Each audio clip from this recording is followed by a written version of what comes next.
Before we get into today's show, let me tell you about HubSpot. If you're hustling in the trenches to build a business or bootstrapping one of your own, let's talk about an AI-powered tool that can lighten up your workload a bit. HubSpot's Campaign Assistant is a game changer for creating marketing campaigns at scale. It quickly turns your key selling points into a cohesive pitch, which helps you deliver knockout emails, ads, and landing pages in minutes. So let Campaign Assistant take care of the campaigns so you can get back to growing your business. Work smarter, not harder at HubSpot.com/campaign-assistant.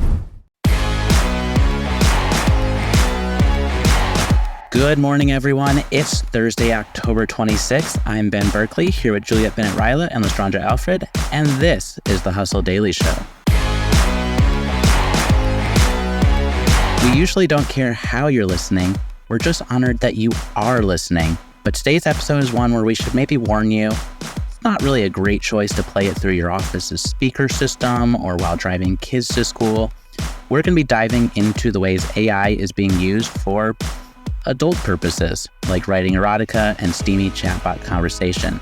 The thing to know up front, never underestimate humanity's capacity to harness new tech for sex stuff.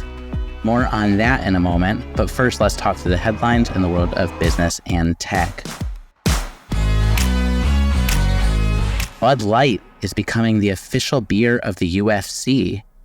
The Anheuser-Busch brand will try to reverse its sales slide with a, quote, highly visible multi-year sponsorship. This will start in January. Bud Light was previously the top-selling beer in the US and then ran into severe backlash over support of the transgender community. Now they're going to kind of pull this like George Costanza move and roll in pretending like nothing ever happened and try to win back portions of their previous base. Will it work? Any projections from either of you? I think it'll work. People tend to have a pretty short memory about a lot of these things, especially considering that the quote unquote offense wasn't anything bad. Like, Bud Light didn't do anything bad in their Pride campaign this year when they were working with Dylan, which is what caused the whole controversy. And so I think getting in front of this audience in a sport where I'm sure people center it around beer consumption anyway, I think will be just fine and will help them out of their slump. It'll definitely be fascinating to watch. One thing that we should also note here, it replaces Modelo as the UFC's beer sponsor. And that is, in fact, the beer that dethroned Bud Light from its top-selling perch. Moving along to Cruise, the GM-owned autonomous vehicle company. They're having a little bit of trouble here. The DMV in the state of California has revoked their license to allow them to offer driverless taxi rides. This happened after they withheld footage of a pedestrian injury. So this is kind of a big blow for the self-driving car business. More than 15,000 scientists signed a report saying climate change and the extreme natural disasters that it's causing are so bad that we may face societal and ecological collapse. Just thought you might want to start your day with that knowledge. Feels good. Mm-hmm. Yeah, I really love that one. Streaming is getting more expensive. Apple TV Plus, joining the likes of Hulu and Netflix before them, will increase its prices. Users will now pay about $10 a month, up from $7 most recently. It was about $5 when they launched just in 2019.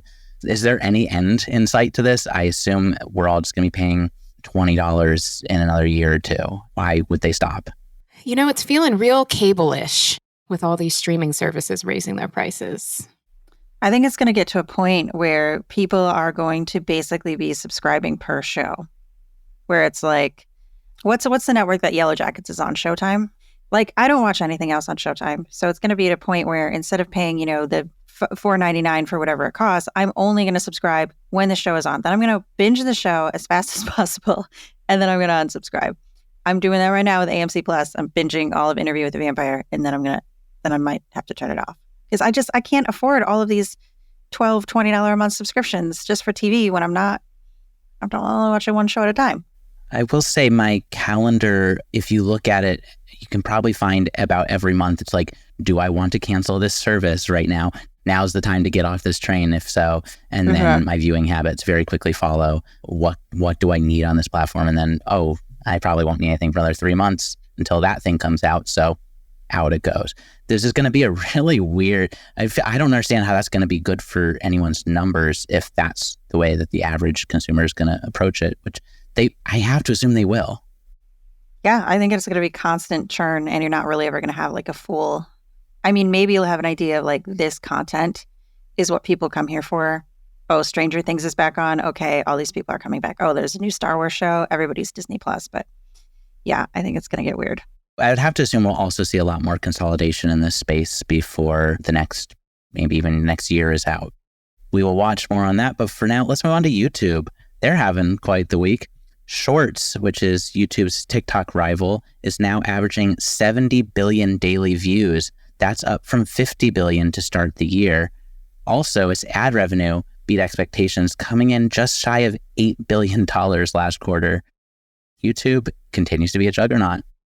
Meanwhile, its rival TikTok will host its first music festival this December in Arizona. Performers include Cardi B, Niall Horan, Anita, and Charlie Puth. And that happens to be right near where my parents live, so I can't wait to have to explain who those artists are to them when the billboards start going up. And one more here before our main story. Marvel and East Continental Gems partnered on the Infinity Collection of Gemstones, a group of precious stones that mirror those in Thanos' gauntlet that you see in movies like Endgame. Despite the $25 million price tag, these are actually not powerful. Just want to note that for whatever very rich nerd goes for these in the end, they will not be able to make half of the universe's population go away with the snap of a finger. Just think that's probably worth clarifying. Okay, and let's move on to our main story. For those who have sensitive ears, thank you for joining us today. We're a proud part of the HubSpot podcast network, all that jazz we say at the end. But for those of you who want to hear about the sexification of AI, well, here we go. Juliet, you researched and wrote this story today. Can you give us an overview of what you're seeing out there? Yeah, we've got a couple new companies that are making some moves. One of which is Purr, P-I-R-R. That's a Swedish startup that recently raised a $430,000 angel round, and it helps you write erotica. So if you are looking to create some sexy fan fiction, there you go. It will help you in ways that other AI bots will not. Other AI bots will be like, no, I don't want to talk about that kind of smut with you. This one is all about it. The company says it has over 150,000 users who generally spend about 22 minutes in a writing session. The other big news in this space is adult film star Riley Reid has launched an AI chatbot of her own with co-founder Lena the Plug. It's called Clona AI, and this will allow you to have sexy conversations with AI versions of initially just these two, Riley and Lena, but eventually whoever else joins this platform. So these AI bots are trained on content that features them, so videos that they're in, podcast interviews, et cetera, and then also fine-tuned on just individual conversations with them so that when people are chatting with these bots, either via text or voice simulation, it sounds like they're talking to this actual performer. Huh. Okay, so what's the price point on this, and like who's profiting? Are the performer, or these adult stars making this money themselves? Is this going to some sort of larger company above them that's putting this technology together? What's going on there? So if you want to sign up for free, you can, but you're only going to get 5 messages a month, so that's not very exciting. Otherwise, it's going to be $30 a month per person you subscribe to. That number may change depending on who the person is. I think it's going to be a lot like OnlyFans or Patreon, where you have someone that you can subscribe to, they set the price and what you get for it, and then, some of that obviously goes to the platform, but some of it goes to the person that's the bot. And what's interesting here, I think, is that especially with adult content, you have a lot of deep fakes going on. Like someone can just go and type in, I want to see this person doing this thing. And there are AI platforms just for that, just for not safe for work content. But someone like Riley Reid, who's being deep faked, does not make any money when that occurs. In this situation, she has not only trained the bot to sound like her and given her consent for it, but she'll also make money off of it. She has also trained it, she said, to not talk about topics that she wouldn't discuss and not give opinions that she wouldn't give. So there's, I wouldn't say there's no risk because you never know what AI is going to do. But if someone wants to discuss something, I don't know, illegal with her bot, she would not talk about it. Interesting. I guess, you noted this these are your words I'm bringing back at you, but like you kind of mentioned, from video games to VR, every technological advancement brings a moment where humans wonder, okay, but how can this be about sex? And obviously this is no exception. And this is just what humans do. It does feel kind of scary that we are at this point. I think there's so much still unknown. And like you mentioned, that there are trying to put in guardrails of like not discussing acts that could be dangerous. Training that is going to be really challenging. Right. And, she was talking about a particular act that I will not share on this podcast. You can go read the 404 Media article if you want to know what that act is, and then you Google at your own risk. She was saying, like, I thought about this particular act, and I don't know that our tech people thought about this particular act, but I did. And I don't want my AI bot encouraging somebody to try that. So yeah, they are trying to put in these guardrails, but I think it's going to take a lot of work. Yeah. I mean, it's also kind of wild to think about as like anyone who has AI experience. Jobs are so readily available and they're paying insane amounts. I think we talked a couple of weeks ago about this Netflix job that was like $900K to do AI. I love that there are just people who have this expertise who are just putting it here. Like, yeah, what's going on? That's wild. That's like, you could be making so much money. Not that this won't make money. I have to assume it's a relatively easy path to market this and get people into this type of service. Yeah, I think at a surface level, it feels kind of weird. You're like, why would I want to talk to a chatbot version of a porn star? But, I think there are a lot of people who are seeking some form of intimacy, digital or otherwise, and this allows them to have fantasies on demand, kind of like, oh, I can talk about this topic, or I can write this kind of story, or I can generate this type of image, and it's just me and the bot, and I don't have to feel embarrassed about it. And, like I said, we've seen it with video games. Yeah, and it's also purpose built. I think let's look in like the wider in the AI space, something like Character.ai, I believe, is like a really one of the bigger startups out there. And they've raised like maybe almost 200 million, I think I remember seeing. And there was an article recently that said that users spend maybe about 2 hours a day on their site. I assume that's a platform where like they're never going to condone using it in that way. It's not necessarily set up that way. And yet I'm sure a lot of people are doing it. It is kind of nice that this avenue exists if that's your inclination, that you do have a space where it's theoretically going to be a better product. One quick question. Did you read any of the erotica written by that Swedish startup? I did not read the Swedish erotica startup, but you know what I did do? I looked at this website, another one that I found called Bloom. Now, this one has characters that you can choose from, a variety of different people and groups of people, if that's your thing.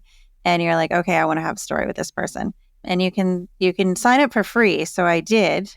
And I picked, I don't even remember his name. It was like Barry, or I don't know. And what was weird about it was, so you put in your name and your preferred pronouns, and then the chat bot is like, oh, hi, let's have a spicy conversation. What do you think about this scenario that I'm proposing? And I was just, I was like, yeah, sure. Let's do this scenario. And then it generates like a 45-second audio clip that's like, okay, I'm here, I'm sitting here, I'm wearing this. And then you come in and you're doing this. But then it said my name that I'd put in. And I was like, oh, I don't know. I like that. Like I was just trying to be a voyeur in this situation. But I felt what was interesting about that is, I feel like a lot of adult content is very much geared towards men. This felt very geared towards women. It felt like I was on TikTok and I was scrolling through like Book Talk, and half of Book Talk is just like saucy romance novels that people are talking about. Like that's what this felt like. It was like, oh, this is like a romance novel, and this is all about like personal attention and consent, and let's talk about our fantasies together, even though this is a bot and this bot has a personality and I can choose the bot that relates the most to me. Like that was interesting to me, the way that like it felt like anyone could use it. I feel like we are starting to really enter into a very different era of AI where it is going to show up in so many more facets of life. This obviously is a facet. So on that note, we're going to call it a day here. Thank you, everyone, for tuning into the Hustle Daily Show. We're a proud part of the HubSpot Podcast Network. Our editor today is Ezra Trupiano, and our executive producer is Darren Clarke. Got a lot more tech and business coverage in our newsletter. If you're not subscribed, go get yourself signed up at thehustle.co. hubspot.com/email. We will see you tomorrow.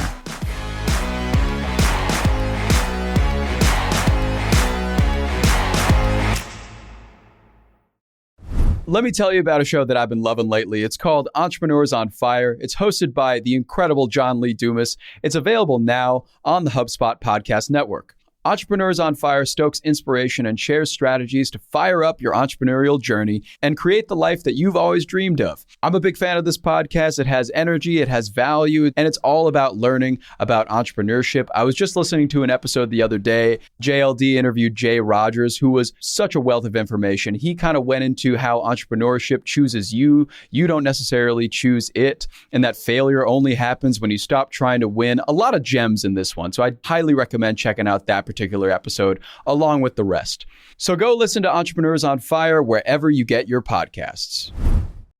Hey guys, if you listen to the Hustle Daily Show on Google Podcasts, we want to let you know that the option will no longer be available pretty soon. Google is sunsetting its podcast app sometime in early 2024 in favor of YouTube Music, and we want to give you a heads up before it's too late, since that time's almost here. The Hustle Daily Show is available everywhere and anywhere that you listen to podcasts, like Apple Podcasts and Spotify. If you're using YouTube Music, we are there as well. If you're an Android fan, there are plenty of apps like Overcast, Pocket Casts, Player FM, and more. So just search for us wherever you decide to listen to your favorite podcasts.